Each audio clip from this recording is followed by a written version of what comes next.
Hello, my name is Paul Stevens, editor of Short Term Rentals, and welcome to episode 21 of a Short Term Rentals podcast. Today I'm joined by Erskine and Antanas Perez from City Relay Solutions to discuss their bespoke tech solution Drive, the importance of proptech in property management, and how it will shape the future of real estate moving forward. Hi Erskine and Antanas, how are you both doing and managing with the second lockdown? Hi Paul, we are well, thanks. And generally it's business as usual. Obviously just juggling the home working again, but I'm all well. Antanas, I'll let you speak for Yep. yourself. Cool. Hey Paul. Yeah, we're very well, thanks. Yeah, things have been the same, I guess, from a tech point of view. Like, it doesn't make a big difference. Yeah, it's business as usual from our end. So I'll start with Erskine. So please introduce yourself and the role you carry out at City Relay Solutions. Sure. So I'm commercial director at City Relay Solutions, which is the outsourced operations arm of City Relay. And I've been in hospitality for 10 years, 5 years in specifically in the short let industry. And my role is focused on identifying new partners for us to work with and establishing relationships and agreeing contracts. So much of what I do on the sales side is consultative, as we need to work closely with our clients to establish the best operational model for their business and then help them implement it. Fantastic. And Antanas, same question to you, please. Cool. So I'm head of product. So I joined City Relay a year ago, and I've been responsible for designing and developing our tech solution. So we have a dev team in Lebanon. So I'm the one designing like how the tech should work, how it should look, etc. And then we have a team that I manage that actually implements what was designed. So they are the ones building it, and creating the tech solution. And Antanas, could you tell us about your bespoke tech solution Drive? How is it set up to meet the challenges of managing your portfolio? And what are the benefits of building your software system in-house? So to give you a bit of context, when I started with City Relay Solutions a year ago, we were massively struggling, as a lot of property managers, I guess have the same experience, like with scale. So with scale, a lot of the processes that were working very well started to become, I guess, very time consuming, and it was very hard to manage. So everything was on Google spreadsheet, and things would take a lot of time, and we would have to double check everything because there were mistakes. So that was a bit like the context when we started. And then we started looking around for a solution to manage all these operations and on all the things inside. So just a bit for context, like in the short let and in property management, you could split the tech stack in 3 areas. So you have like the acquisition of new hosts, you have the acquisitions of new tenants, and then you have the management of the operations. So it's like, in a way, you get a flat, then you get a tenant to go to that flat, and then you need to manage that experience. And when we're doing the research for the operational side, we found that there were a lot of software for the first 2, so to get tenants and to get hosts, but there was nothing for the operational side. Like, I don't know, maybe it was not the sexiest tech out there, like, I don't know why, but people were not investing there. So because there was no solution, we had to build it in-house. And that was, like I said, the beginning of it. Is we decided to build it internally because no one was doing it to the standard that we needed. Then when we started building it, like a big advantage we had was that like we were experiencing all those problems ourselves. So the traditional dev process, you need to go out and find users who have a problem, and you need to understand that problem really well, and then you try to solve the problem, and then you show them and see if you're actually solving that problem. But when you're doing it in-house, we had all that knowledge. Like we knew what were all the problems, like we see them on a day-to-day basis. We have all the team members who understand exactly what is happening. So it was way easier to build the solution in-house, because we could I could understand exactly the problem I needed to solve. I could very quickly get prototypes and iterate with the teams. So I can show them, like, for this specific problem, like I don't, like, let's say we don't know where the housekeeping people are at a specific time. So I can show them a solution that tells them, like, this person is in this place, and they can give me feedback. So building it in-house was way better and faster, because we could iterate in a very easy way. Erskine, did you want to come in on that?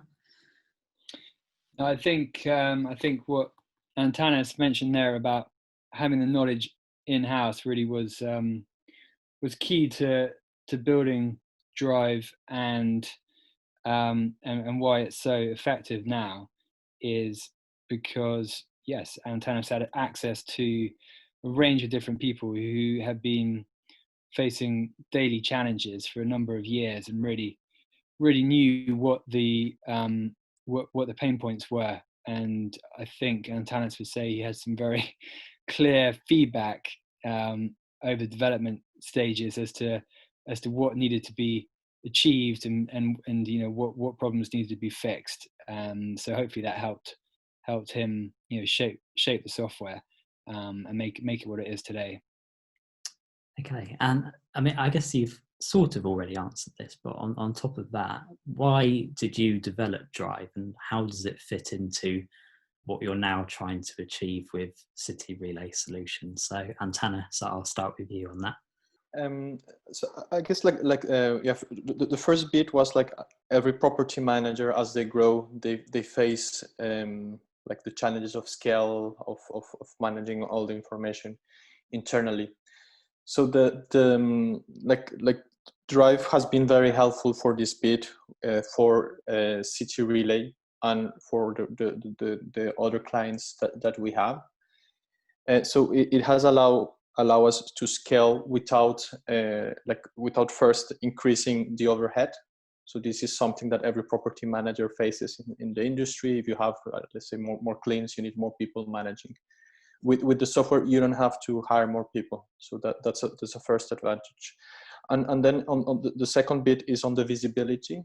As you scale, it's harder to maintain the quality of the service. But because we have a great visibility, and thanks to the software, and we have all the data available there, maintaining the quality, it hasn't been a challenge as we scale.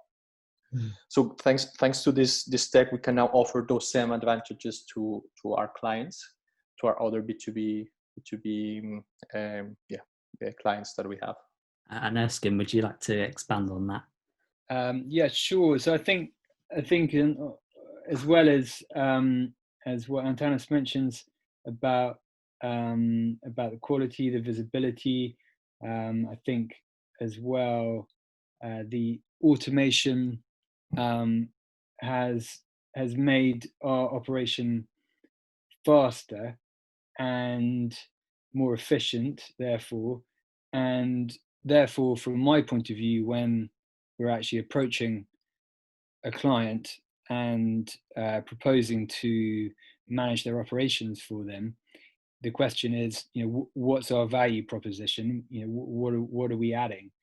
And it has enabled us to go beyond simply offering a range of services which we manage in-house, to be able to offer a range of services that sit behind a product, actually, and that product is now the platform Drive itself.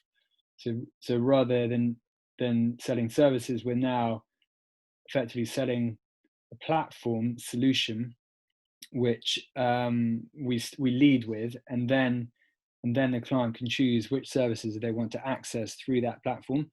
So it's really changed the whole dynamic of the sales process, and has made it a much more tangible solution that we offer, and has also, as I say, brought these efficiencies, which mean that we can then pass them on to the client. So part of what we sell really is cost saving, and when you're talking scale, yes, being able to pass on efficiencies, being able to effectively onboard, say, a portfolio or a new block of 50 apartments, being able to onboard that kind of scale in a very short time frame via the tech means that we are really adding value and helping our clients manage their costs in a very transparent and scalable way. So I think that's really, it's really helped our City Relay Solutions business proposition go to the next level. And I think in terms of what we're trying to achieve with City Relay Solutions and our growth in year 2, if we park the whole COVID thing, is this is going to be the key feature to our growth over the next year and beyond, and how we can hopefully then move beyond London and into other markets as well, because obviously once we've got the model cracked for London, we can then apply it to other markets, and that's going to help us expand national and beyond. And staying with you, Erskine, why do you think proptech is now becoming increasingly important in property management? Well, I'm definitely seeing a lot more tech now than there was several years ago. Paul, you probably feel the same. I think whereas before it was more operators and some tech, maybe just on the distribution side, channel management, I think now it's becoming a feature of every element of the sector, from the guest journey with tools like Wishbox, or through property management, from anything from Breezeway through to Noise Aware, through to contactless key solutions. I think really what I think operators are finding is tech is obviously cutting costs and helping organize data at scale. So it is streamlining operations. It's helping improve the guest experience. It's really impacting every level of property management. And I think like in any other sector or industry at the moment, it's playing an increasingly large role. And I think specifically for property, though, I think there are still some gaps there. I think especially on the finance side, which is something Antanas is starting to look at now, because that is quite complex for short-let management and distributing and allocating costs and revenue between the operator and the landlords. So I think there's still definitely some gaps, but I think many of the operational elements are now seeing technology make a big contribution to how they're managed. And ultimately, as I say, it's cost saving, and it's streamlining, and it's better data management, transparency, and I think it's just, as Antanas mentioned at the beginning, it just became impossible trying to manage all of these, all of the complexity of properties into more controlled software solutions, and that's what's available now. But I think the one thing which is different in some ways to other industries about property and property management is that the risk involved in managing someone's home, for instance, is considerable, and within a home and within a guest stay in that home, there are so many different data points, from the types of equipment in the property, to the condition they were before a stay, to the condition they were in after a stay, to the access, to the capturing of all the data from the guest after their stay, the review, etc. There are so many different sources of information which all need to be managed in effectively in one ecosystem, that it's just, it's amazing how far I think the industry got on the Google spreadsheets before the tech actually really started to step in and do more of the heavy lifting. And how would you say COVID has accelerated certain proptech trends in 2020, particularly now with the trends that we're seeing, this desire for greater renter flexibility, Erskine? Well, I really have to speak from from the operational side in terms of my direct experience, but I think anything which can achieve a contactless experience for a guest is very relevant and has been propelled by the COVID situation. So I think anything whereby a guest can check in and out of a property without having to engage or face-to-face meet another person is very relevant. And I think what I have seen in terms of one or two of our clients who manage not just short lets but also mid and long lets is the tenant experience in general is being considered more and more important, and how can that relationship be managed and I suppose as well capitalized on throughout the guest or tenant's stay within a property, be it 2 nights or 2 months or 2 years.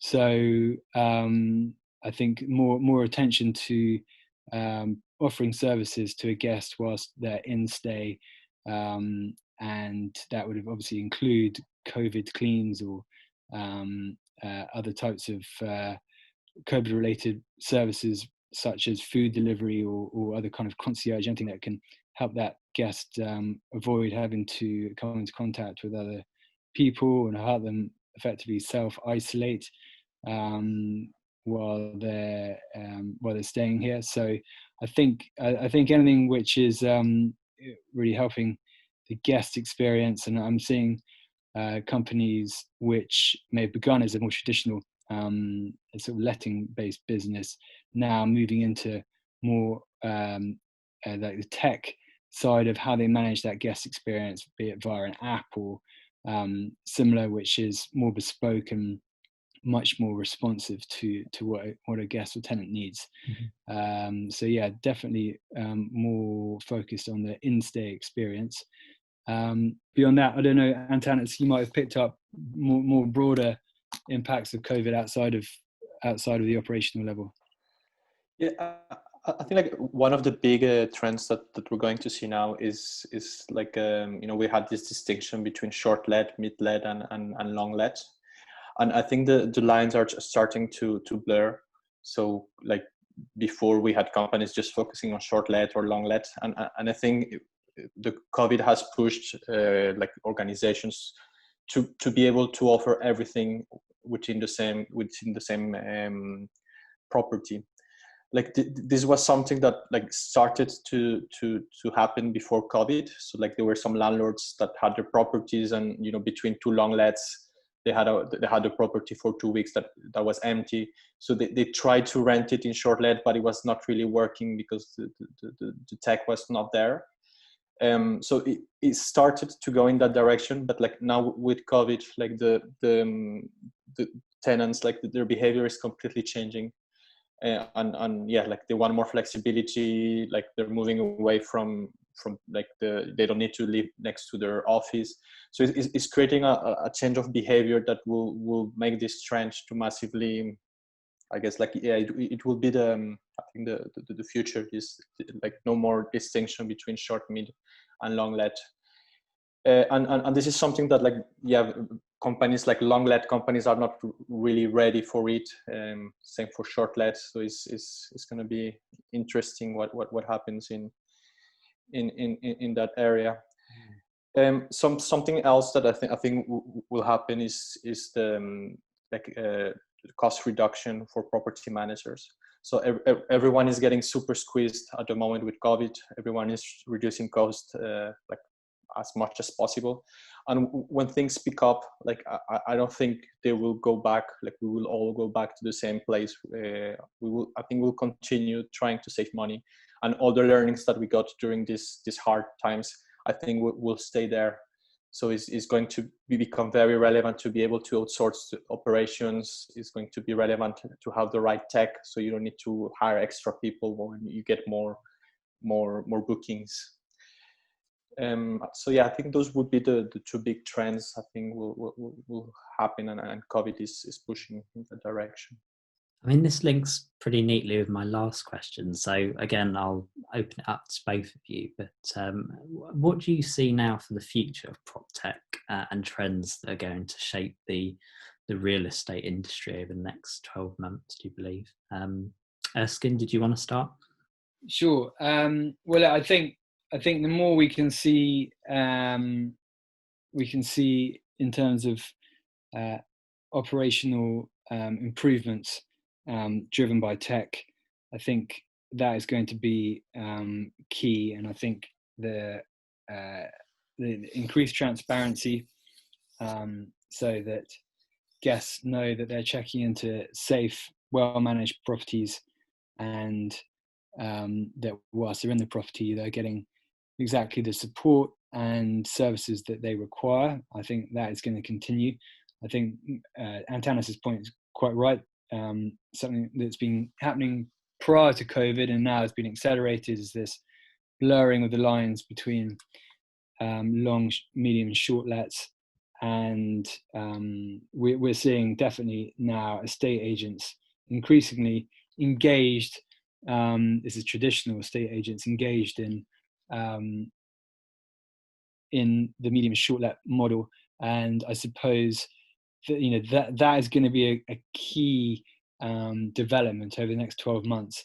If we see some of the major estate agents off the high street now really investing in and developing a totally flexi letting model, using obviously technology to enable that, but effectively really they are the ultimate leaders in terms of property supply on the market. Most individuals will approach one of those companies first if they want to do some type of shorter or medium term letting, and then when they find out that estate agent can't do it for less than maybe a month or maybe on a weekly basis, then they might start looking at other options like the short let, professional short let businesses. So I think seeing major estate agencies starting to move into that space is going to be potentially a trend, and I think they get a lot of reassurance from the technology because it gives them an easier access point into it, and increasingly there's ability to build APIs and connections with their existing software and CRM. So I think that could be a big next step. Antanas, I don't know what you think around that.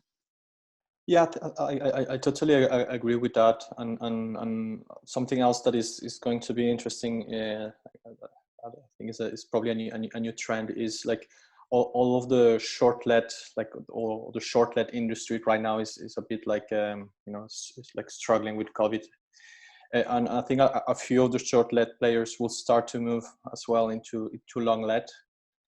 Or try to go into the mid let. So this is going to bring a lot of innovation in that area as well. So like the long let players have been more traditional. The experience has been very similar for a lot of years. And I think all these existing players that when they move to a longer term rentals, they'll try to improve a lot the experience of the users. So I think we'll see some interesting things in this area over the next months. Well, thank you very much for your time, Erskine and Antanas, and I hope you both enjoyed your time on the Short Term Rentals podcast. It was great. Thanks, Paul. Lovely to chat, and thank you for giving us the opportunity to come and join you. Thank you. And just a reminder that you can follow all of the latest news, features and opinions from the global short-term rental industry at our Short-Term Rentals website and our twice weekly newsletters, which come out every Monday and Thursday. Thank you to everyone for listening, and we'll see you next time.